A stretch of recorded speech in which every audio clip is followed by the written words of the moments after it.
You need to know about the boy who killed himself because his virgin girlfriend slept with a 70-year-old man. Femi, a 22-year-old accounting student in Lagos, whose love for Tolu was so fierce it blinded him to the fault lines in his life. Femi lived in a one-room apartment in Yaba, its damp-stained walls and single window a testament to his hustle. The rent ate half his earnings from driving an Okada by day and working nights at a call center, but he was proud of it. Every morning, as Lagos roared to life, horns blaring, vendors shouting, generators humming, Femi's eyes would settle on a photo pinned to his wall, him and Tolu, grinning at a Unilag concert last year. Her arm was around his waist, her dark eyes gleaming with what he swore was love. To Femi, Tolu was his world. Tolu, 21, was a final-year law student at the University of Lagos, with smooth skin, a smile that could silence a room, and a quiet determination that captivated Femi. She'd grown up in Ajagunal, one of 7 children, and dreamed of becoming a lawyer to lift her family from poverty. Early in their relationship, she'd told Femi she was a virgin, saving herself for marriage. "I'm not like those other girls," she'd said, her voice soft but resolute. Femi believed her, felt honored. Her purity was a promise, proof their love was sacred. He never pushed her, never questioned her boundaries. Tolu was his prize, a hard-to-get girl who, he believed, wouldn't fall for any man, no matter his wealth or charm. Femi couldn't stop bragging about her. At the campus canteen, he'd sprawl in a plastic chair, sipping Fanta, and tell his friends Chinedu and Amaka, "My babe nah the real deal. Tolu no day look another man.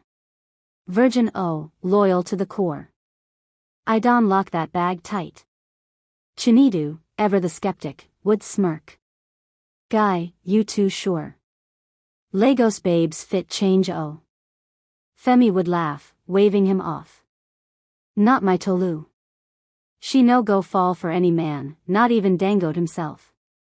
Amaka, sharper, would roll her eyes. "Femi, no babe day that perfect. Open your eyes small." But Femi's pride was unshakable, his faith in Tolu absolute. He boasted to his family too. At his mother's house in Mushin, over steaming plates of egusi and gari, he'd tell Mama Femi, "Ma, Tolu na good girl. She day save herself for marriage, just like you teach me to respect." Mama Femi, a wiry woman with eyes that saw too much, would nod slowly. "That's good, my son. But don't give her everything. Keep some for yourself."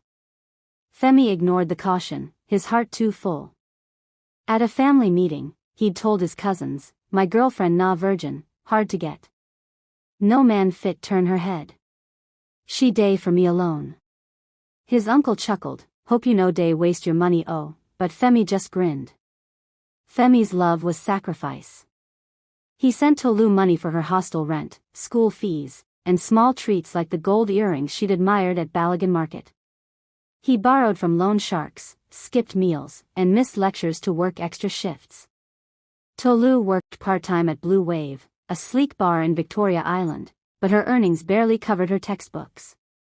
Femi saw his support as proof of his commitment, a foundation for their future. "When she become lawyer, we go build big house," he'd tell Chinedu, eyes bright. "She go be my queen." But Tolu was slipping away. Her texts were curt, her calls rushed. "Busy with school," she'd say, or "work was mad." Femi brushed it off. She was under pressure, he told himself. Last week, she'd cancelled their date, citing a late shift. When he'd called, the background noise, music, laughter, clinking glasses, hadn't sounded like Blue Wave. She dismissed it, but the memory gnawed at him. Sprawled on his thin mattress, he checked his phone. No message. He typed, "Babe, you good? Miss you," and waited. Nothing.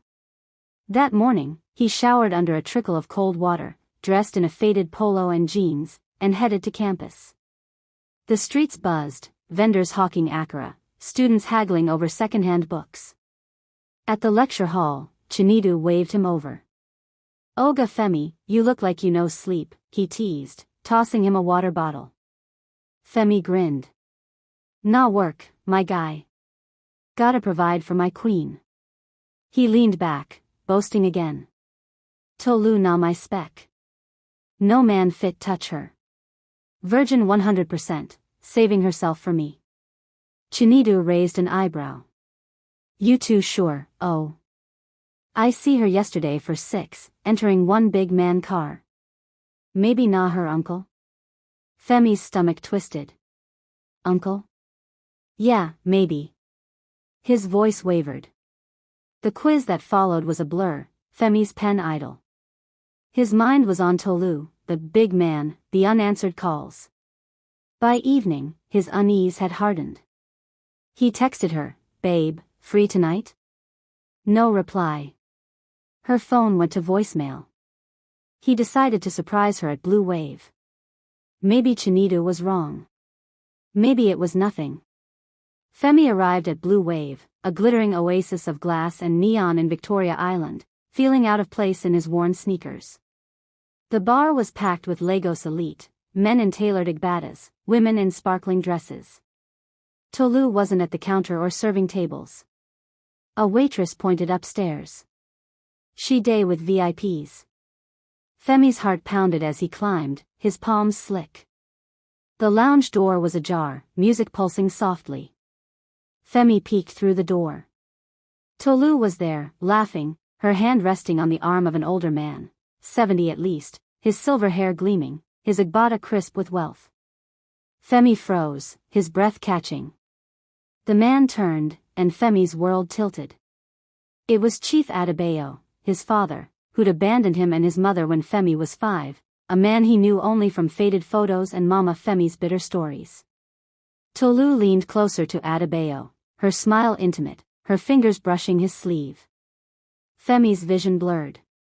His phone buzzed, Tolu's name. He ignored it, stumbling into the humid night, the image seared into his mind. Femi didn't confront her. He clung to hope, maybe it was work, a hustle for tips. Tolu had always talked about escaping poverty. He texted her the next day, casual, babe, how work? Wanna see you. She replied hours later, work was mad. Maybe tomorrow? No mention of the lounge, the man, the laughter. Femi's life revolved around Tolu. He'd borrowed thousands from loan sharks to cover her hostel fees, worked extra shifts for her textbooks, skipped meals to send her money for data. Mama Femi warned him, you day give that girl too much. Wouldn't she day give you back? Femi brushed it off. Ma, she love me. She no be like those other girls. He bragged again to his cousins, Tolu na virgin, my hard to get babe. No man fit sway her. Tolu's distance grew. Her excuses, late shifts, study groups, family issues in Ajagunal, piled up. Femi noticed her new iPhone, designer bags, manicured nails. Gift from my cousin, she'd say, avoiding his gaze. He believed her because he had to. Her virginity was his proof, her loyalty his reward for every naira spent. But his friends saw the cracks. Chinedu spotted Tolu at another upscale spot, arm in arm with Adebayo. Amaka heard gossip about Tolu rolling with a big man. They told Femi, but he waved it off. My babe no fit do that. I don lock am. She no go fall for any man, not even a billionaire. Tolu was sinking into Adebayo's world. He was a regular at Blue Wave, tipping hundreds of thousands. He'd offered to help her, no strings, he said. Tolu, weary of poverty, justified it as survival, not love. She didn't know he was Femi's father. Adebayo never mentioned a son. His money paid her rent, bought her clothes, eased her family's burdens. But guilt made her cold to Femi, her lies sharper. One night, Tolu didn't come home. Femi tracked her phone to a hotel in Ikoyi. He borrowed Chinedu's bike and rode there, his hands shaking, telling himself it was a mistake. Femi bribed a cleaner to access the hotel's VIP wing, his pulse deafening. He pushed open a room door, the air thick with perfume and cigar. Tolu was there, in a silk dress, her body pressed against Chief Adebayo on a plush couch. His hand rested on her thigh, his laugh smug. Tolu gasped, scrambling up. Femi. What you, how you, her words faltered, her face guilty. Adebayo turned, eyes narrowing. Who is this boy? Femi's voice trembled. You're my father. The room went silent. Tolu's hand flew to her mouth. Adebayo's face hardened, then twisted into a cruel smile. The bastard son. What do you want? Money? Femi ignored him, eyes on Tolu. You lied. You said you were a virgin. You said you loved me. Tears streamed down her face. Femi, I didn't know he was your father. I swear. I needed the money. I lied about that because I thought you wouldn't want me. Her voice broke. I'm sorry. Adebayo sneered, you're weak, like your mother. This girl chose a real man. Femi stumbled back, the words ablade. He left, Tolu's sobs fading, Adebayo's laughter echoing. Femi rode aimlessly through Lagos, the city's lights blurring. He blocked Tolu's calls and texts. The betrayal wasn't just her body, it was the lie of her virginity, the money he'd bled for, the boasts he'd made to Chinedu, Amaka, his mother, his cousins. My bag is hard to get, he'd said. No man fit touch her. Now, he was a fool, humiliated by his own father, who'd abandoned him and now stolen his love. The pain was layered, Femi's sacrifices, Tolu's deception, Adebayo's cruelty.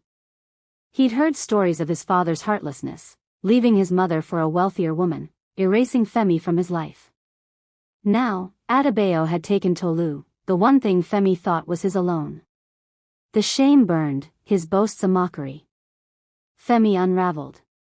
He stopped attending classes, quit his jobs, and moved back to his mother's house in Mushin, a cramped two-room with peeling paint. Mama Femi cooked his favorite egusi, but he barely ate. My son, you are enough, she'd say. Femi didn't believe her. Nightmares plagued him, Tolu's laugh, Adebayo's smirk, his own voice bragging, she no go fall for any man. Chinedu and Amaka visited, sharing their own heartbreaks. Guy, you go survive this, Chinedu said. Amaka added, she no worth your life. But Femi was hollow. He burned their photo, reread Tolu's old messages, searching for lies. Flashbacks haunted him, his father's absence, his mother's tears, the day he'd sworn to be better. He'd failed, as a lover, a son, a man. The shame was crushing. He'd told everyone Tolu was loyal, a virgin, his prize. Now, she'd chosen his 70-year-old father. Social media buzzed, friends whispering about Tolu's sugar daddy. Femi deleted his accounts, cut off contact. He saw Tolu's face in crowds, heard her voice in the wind. His mind spiraled, I wasn't enough. Not for her, not for him, not for me. Femi's despair became unbearable. One night, he sat in his mother's yard, staring at the stars. He wrote a note, I gave everything, but I wasn't enough. Tolu, you broke me. Baba, you buried me. Ma, I'm sorry. He folded it, hands steady. Femi walked to the third mainland bridge, Lagos' longest, the lagoon dark below. The city hummed, cars, music, life, but he felt nothing. He thought of Tolu's smile, his mother's prayers, his boasts, my babe no go fall for any man. The irony choked him. He climbed the railing, the wind cool against his face. I'm sorry, he whispered, and jumped. His body was found days later, washed ashore. Mama Femi collapsed, clutching his note. Chinedu and Amaka mourned, blaming themselves. Tolu, shattered, dropped out of school and left Lagos, her guilt a shadow. Adebayo read about it in the papers, shrugged, and moved on, his wealth untouched. The community fractured, some called Tolu a gold digger, others cursed Adebayo's predation, others said Femi was too weak.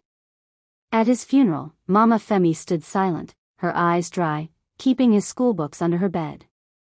Femi's story lingers in Lagos, a whispered tragedy in hostels and beer parlors, a mirror to the dreams and dangers of love. Young people, girls and boys, listen closely, for Femi's fall holds lessons for us all. Relationships are not contracts of ownership, nor battlegrounds for pride. Femi's boasts, "My bag is hard to get, no man fit touch her," built a cage of expectations, blinding him to Tolu's struggles and his own worth.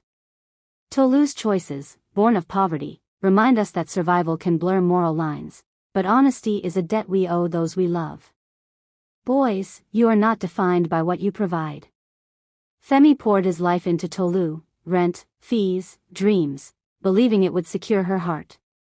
But love cannot be bought, and your value lies not in your wallet but in your character. Girls, you are not trophies to be won or burdens to be carried. Tolu's lie about her virginity stemmed from fear, but it trapped her and Femi in a fantasy. Be true to yourself and seek partners who see you as equals, not ideals. It's okay to not expect much. Femi's vision of Tolu as perfect, virgin, loyal, untouchable, set him up for a fall no heart could survive. Enter relationships with open eyes, ready for flaws, for change, for growth. When disappointment comes, and it will, don't let it define you. Femi's pain was real, but his silence was deadly. Talk to friends, family, or even a stranger. Nigeria may call you to man up, but strength is in seeking help, in walking away, in rebuilding. Tolu's guilt, Adebayo's apathy, Femi's despair, they all teach us, love is a risk, not a guarantee. Guard your heart, but don't close it. Live, learn, and let go, for you are enough, even when love fails you.